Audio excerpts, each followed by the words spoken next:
kapatid, sumainyo ang kapayapaan ng Panginoon, sumainyo ang kanyang bagong lakas, ang kanyang kapahingahan ngayong araw na ito. Words can move and influence people. Carefully chosen words, delivered at the right time, can actually shape reality because words are powerful. Our words are powerful. Proverbs 18:21, the tongue has the power of life and death. Ang ating mga salita, ang mga salita na lumalabas sa ating bibig, it can shape life and it can even bring death. Ganun daw siya kamakapangyarihan. And so, needless to say, it is obvious that we need to carefully choose our words. We have to carefully choose what kind of power we release with our words. Kailangan maingat tayo sa ating mga sinasabi, sa ating mga binibitawang salita. At yan ang tuon ng pansin ng ating shared reflection ngayong umagang ito. Speak blessedness. Please join me in prayer. Father, we thank you for your goodness at kagaya nga po ng aming inawit, yun din po yung aming itinatalaga, pinanghahawakan at pinapaniwalaan. Napakabuti nyo sa amin. Kayo ay hindi nagkukulang, hindi kayo nagbabago. Kasabay po ng aming shared reflection ngayong umagang ito, we declare goodness, we declare power, we declare positivity in our lives. And all of this, we declare. We release these words in Jesus' name. Psalm 34, verse 12 to 14. Do you want to live and enjoy a long life? Then don't say cruel things and don't tell lies. Do good instead of evil and try to live at peace. Ang sabi ng Proverbs, speak words of goodness. Gusto nyo bang humaba ang buhay ninyo? Gusto nyo bang mabuhay ng maalwa, mapayapa, at mahaba? Then speak words of goodness. Give message of peace. At sabi pa niya, pigilan, refrain from declaring cruel and hurtful words. Words that bring people down. Hindi yun makakatulong. At according sa verse na ito, yun ang daan patungo sa mahaba at fulfilling na buhay. Because as we have already mentioned, words have power. At hindi lang yun figurative saying na words have power. You know what, mga kasama? Words have literal power. Meron talaga. How can we say this? Words have power because words are sound. And sound is all about vibrations. Ang mga salita ay tunog, sound. At sa grade 5 science nga, may tinutukoy na sound energy. Diba? Tatandaan nyo pa ba yung grade 5 science nyo? There is such a thing as sound energy. And words are sound. And sounds are vibration. To create sound vibrations, these vibrations affect air molecules. That results to waves of vibration that we can hear. Pag merong mga vibration na pinanggagalingan, yun yung nagtatravel at naririnig natin na sounds. And you know what? Sound experiments using water show different patterns of sound vibration by using different frequencies. Pag ginamitan mo siya ng experiment using water, makikita nyo na pwede palang i-visualize ang sound vibration. Nag-iiba-iba ang pattern ng sound vibration with different frequencies. So, meron talaga siyang energy, yung sound. And remember, words are sounds. The words we speak is also made up of specific vibrations and frequencies. Yung mga salita natin, hindi lang yan basta salita. May kasama siyang vibration. May kasama siyang frequency. Speaking and hearing actually involves vibration and frequency. Yung vocal cords natin, para makapagsalita ka, yung vocal cords nag-stretch or nag-loosen para makaproduce ka ng voice, yun, vibration yun. Yung vibration na kinecreate nun, nagta-travel through the air. Pagpasok sa tenga nyo, nung sound, meron ulit nagva-vibrate na maliit na bahagi ng tenga. So it involves sound, vibrations. It involves energies. The point is, mga kasama, words have power because it involves sound, vibrations, and frequencies. Meron talaga siyang energy. Kaya nga, di ba nararamdaman nyo pagka high pitch yung tao? O, nai-stress ka. Bakit? High pitch eh. At gusto natin yung tunog ng malumanay na boses. Kasi alam mo, kalmado siya. In that sense, may energy na siya kagad. Mga kasama, keep in mind, words are sounds. Sounds are vibrations. Vibrations are energy. And therefore, words contain energy. May energy yung mga salita na ating binibitawan. Mayroong mga specific branch of science na pinag-aaralan na nga ang different vibrations. Merong ibang vibration daw ang iba't ibang emotions. Merong vibration nga ang iba't ibang mode ng thinking. At kahit nga mga halaman, o yung mga plantitas, di ba? Alam, siguro na dadaanan nyo na yung science na yun. Even ang mga halaman, mga plants, they have specific vibrations na nire-release nila. Because these vibrations are created at the energy level ng bawat nilalang. All of us are created in energy. That's basic science. And according to more advanced science, according to quantum physics and science, all things are energy at the most fundamental levels.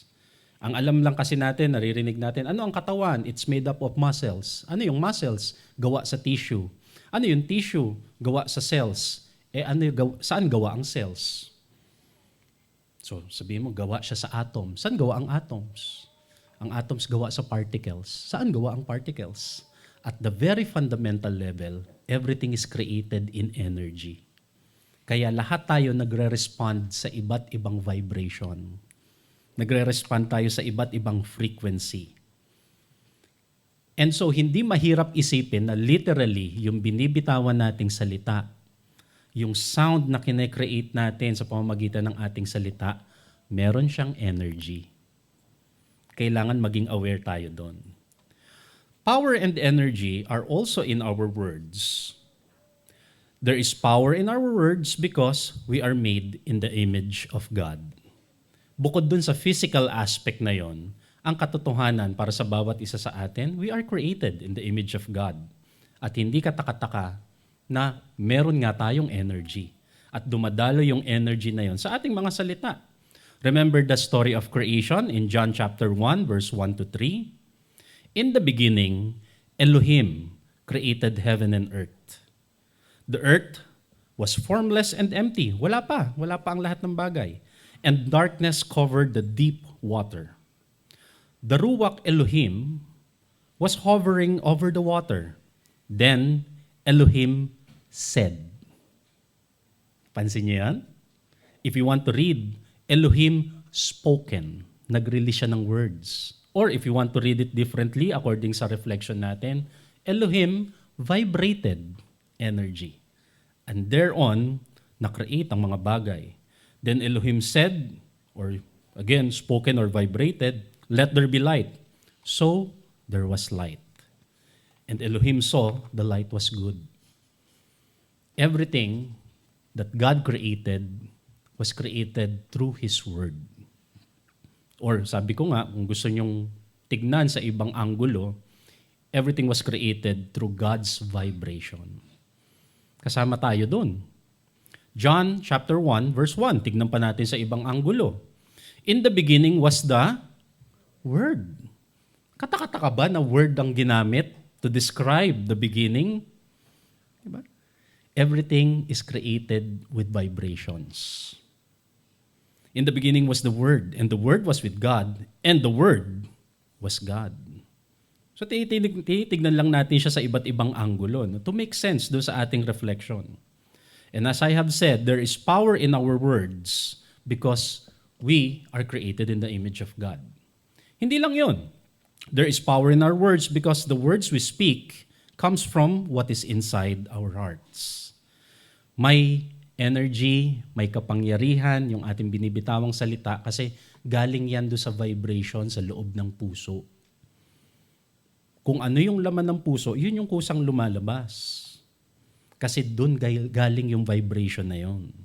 Sabi nga ng Panginoong Hesus in Luke chapter 6 verse 45, a good person produces good things from the treasury of a good heart.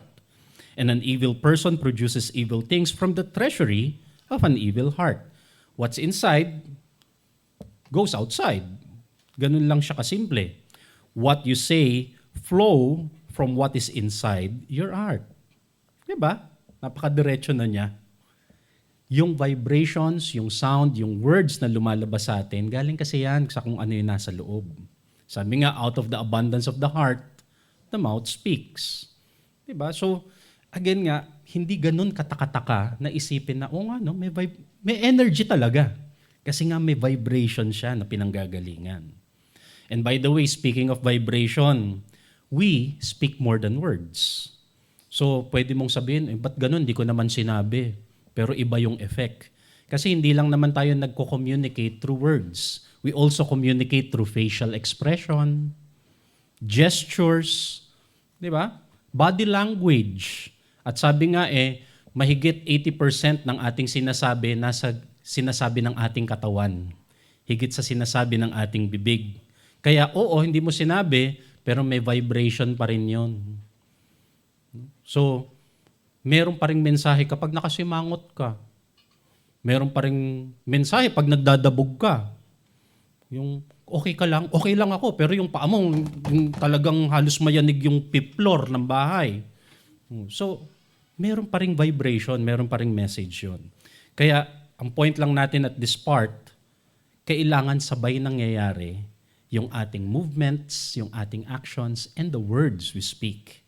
Psalm 19 verse 14, may the words of my mouth and the meditation of my heart be pleasing to you, O Lord, my rock and my redeemer. Sabay nangyayari yung words at saka yung meditation ng puso. How we speak is as important as what we say. Let me say that again. How we speak is as important as what we say. Hindi lang yung sinasabi mo, mahalaga rin yung paano mo siya sinabi. Magkaiba yung sasabihin mo na, pinatid mo ako. Magkaiba siya dun sa, napatid mo ako. See the difference? Magkaiba rin yung sinabi mo na, binangga mo ako. Iba dun siya sa, nabangga mo ako. Magkaiba siya. Kaya nga, marami nagtataka, bakit hindi pa rin kami okay nung nakagalit ko? Nag-sorry naman ako. Paano ka ba nag-sorry? Di sinabi ko, sorry na nga eh. Nag-sorry ka pa. O kaya, di ba, parang, sorry na ha? Di ba, iba yung vibration? Words are powerful, mga kasama. There is power there. Kailangan aware tayo. And that's the goal of this reflection. Conscious ba kayo sa kung paano kayo magsalita? Aware ba kayo kung paano kayo magsalita at ano yung mga lumalabas sa bibig ninyo? As we have said a while ago, carefully chosen words delivered at the right time, it can shape your reality. Ano ang unang lumalabas sa bibig sa umaga? At paano nagtatapos ang araw with the words you say? At kung palalalimin pa nga natin, bago pa bumukas yung bibig mo sa umaga, ano yung talagang laman ng puso at saka isip mo? Lahat yon vibrations that emanates from each one of us. Meron power yon. It can shape our reality. The words we speak can determine an outcome. The words we speak can confirm or change directions. The words we speak can give light and meaning. Depende kung ano ang lalabas sa bibig natin. And in the same way, do not limit yourself with your words. Do not block or prevent blessings and opportunities with your words. Minsan tayo mismo ang humaharang sa mga pagpapala with the words we speak. Yung magsisimula pa lang yung araw, ayan na naman. Papalapit pa lang yung tao, eto na naman siya. Although baka ganun kasi talaga nga yung tao, kaya eto na naman siya. Pero the words that we release, it shapes our day. It shapes our atmosphere. Do not limit yourself with your words. Huwag harangan ng blessing because of the choice of words na ginagamit. Matthew 15:10 to 11, "Then Jesus called to the crowd to come and hear." Sa eksena na ito, sinisita kasi ng mga Pharisees si Jesus na, yung mga disciples mo, kain ng hindi naghuhugas ng kamay. Therefore sila ay mga defiled, sila ay mga unclean, sila ay mga sinner. Then Jesus called to the crowd and said to them, "Come and hear this. Listen," he said, "and try to understand. It is not what goes into your mouth that defiles you. You are defiled by what? By the words that come out of your mouth." Kayong mga Pharisee, pinoproblema niyo yung religious practice na yan na nakakapagpa-defile, nakakapagpa-unclean. Ang ginagawa daw religiously ang nakakapagpa-sin sa isang tao. Pero sabi ni Jesus, let me tell you something. Ang talagang nakakapagparumi sa pagkatao ng isang tao, yung lumalabas sa bibig niya. Be conscious of the words that you say. Sa pagpapatuloy pa ni Jesus in verse 17, anything you eat passes through the stomach and then goes out into the sewer. Kung conscious kayo sa pumapasok sa bibig, pag kinain nyo yan, maya-maya, i-dispose nyo na rin yan sa toilet pag na-digest nyo na. Ito ang talagang issue. Verse 18, the words you speak come from the heart. Yung words kasi na nire-release nyo, nanggagaling yan sa vibration ng puso. Kaya ano ang vibration ng puso? That's what defiles you. Pag mali ang vibration ng puso. So, don't be defiled. Piliin ang words. And more deeply, piliin ang vibration. Kumusta yung nasa loob? Mga kasama, mahirap asahan sa buhay na punuin tayo ng positivity, tapos yung lumalabas sa bibig natin, puro negativity. Parang hindi match. Kaya nga kanina, di ba yung illustration, ang sound, nagsisimula sa vibration, magta-travel sa air, yung waves, i-receive siya ng vibration pa rin. So ang gusto natin, tatanggap tayo ng positive vibration, pero yung pinanggagalingan, yung umaaligid, negative vibration. And so, ang dali lang naman talaga nung lesson, pinag-iisipan lang natin. Piliin ang mga salita. Maging mabuti tayo, lalo't higit sa ating pananalita. James 1:26, if you claim to be religious but don't control your tongue, you are fooling yourself. And your religion is worthless. Sayang lang yung maraming involvement sa church, sa ministry, tapos nega ka rin. Negative din yung vibration. Sayang lang.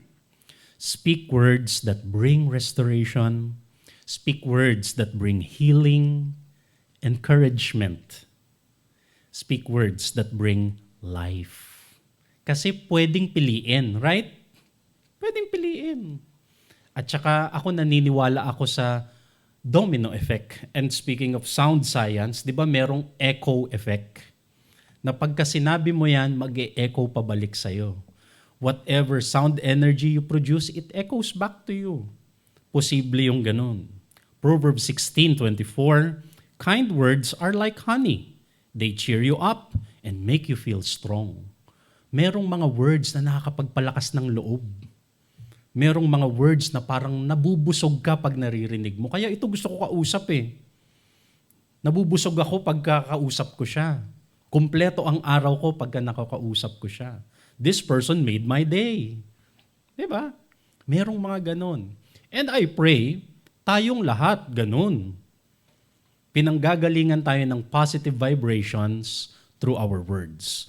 Proverbs 15:4, gentle words are a tree of life, but a deceitful tongue crushes the spirit. So you choose. Ano yung vibration ng manggagaling sa'yo? Tree of life o killer of life? But wise people bring healing through their choice of words. Yung matalinong tao, pipiliin niya siyempre yung mga salita na nakakapagbigay buhay. Proverbs 12:18, some people make cutting remarks, but the words of the wise bring healing. Ang matalinong tao, magbibigay at magbibigay siya bubuka at bubuka ang bibig niya to pronounce positivity and blessings. Saan ka? Ano ka doon? Anong vibration ang gusto mong lumabas sa'yo at anong vibrations ang gusto mong matanggap? We have to carefully choose what kind of power we release through our words. Kailangan maingat tayo anong klaseng energy ang lumalabas sa atin sa pamamagitan ng ating speech because words are powerful. Literally, physically, and spiritually. Use the power of God in your words. Gamitin niyo yun. Use the power of God in your words. Speak love. Speak kindness. At huwag niyo nang patagalin. Tignan niyo lang yung katabi niyo ngayon. Tumingin kayo sa paligid niyo. Simulan niyo sa kanya. Anong words ang pwede niyo nang ibigay ngayon diyan sa mga kasama niyo sa paligid? Speak love, kindness, compassion. Speak hope and encouragement. Marami tayong mga kakulangan sa buhay. Alam niyo ang madali lang pala na pampuno. Kind words. Gentle words. Mga kaibigan, mga kapatid, in Jesus' name, speak blessedness. Father, salamat po dahil ibinahagi niyo sa amin ang inyong kapangyarihan and we can activate this. Pwede naming piliin na mag-release pa ng maraming energy and positivity in life by the power of our words. And Lord, kagaya nga po ng nabasa namin kanina in the scriptures, may the meditation of our hearts and the words of our mouth be pleasing unto you. May our words bless you and bless others. Mga kasama, mga kaibigan, speak blessedness in Jesus' name.